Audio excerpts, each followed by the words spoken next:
Greetings, fellow humans. Katrina here.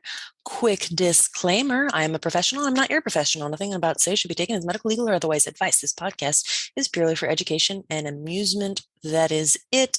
Disclaimer over. So today I thought I'd talk a little bit about the symptoms of executive dysfunction. And that's my alarm.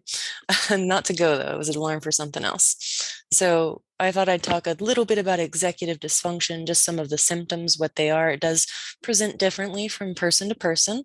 One of the ways that I hear executive dysfunction present a lot is wanting to be able to do something, having the desire to do something, and then being physically unable to do said things.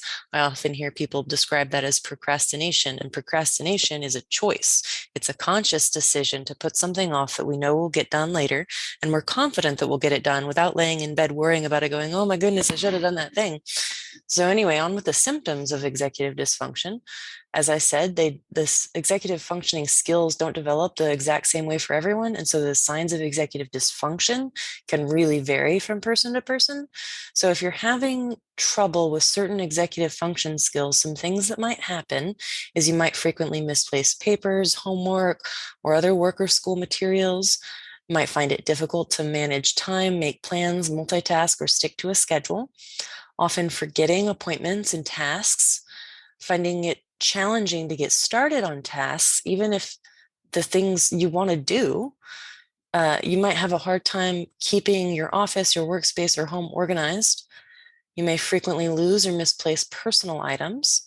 You may find it challenging to navigate frustration or setbacks, having difficulty remembering information or following directions that involve multiple steps. Another is finding it challenging to control impulses, emotions, and changes in mood or behavior. And lastly, having trouble putting complex thoughts or abstract concepts into words.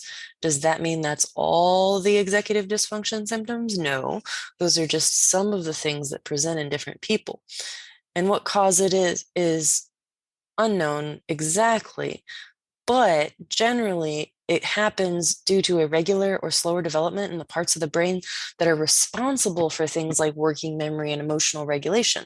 So there's also imbalances of certain neurotransmitters or chemical messengers in the brain, including like those noradrenaline, dopamine, serotonin, that kind of thing. Those all play a part. So these brain differences also factor into a range of physical and mental health conditions. So executive dysfunction also often shows up as a symptom of a few different conditions: ADHD, conduct disorder, depression, schizophrenia, ASD, Alzheimer's, chronic stress, sleep disorders, OCD, autoimmune disorders.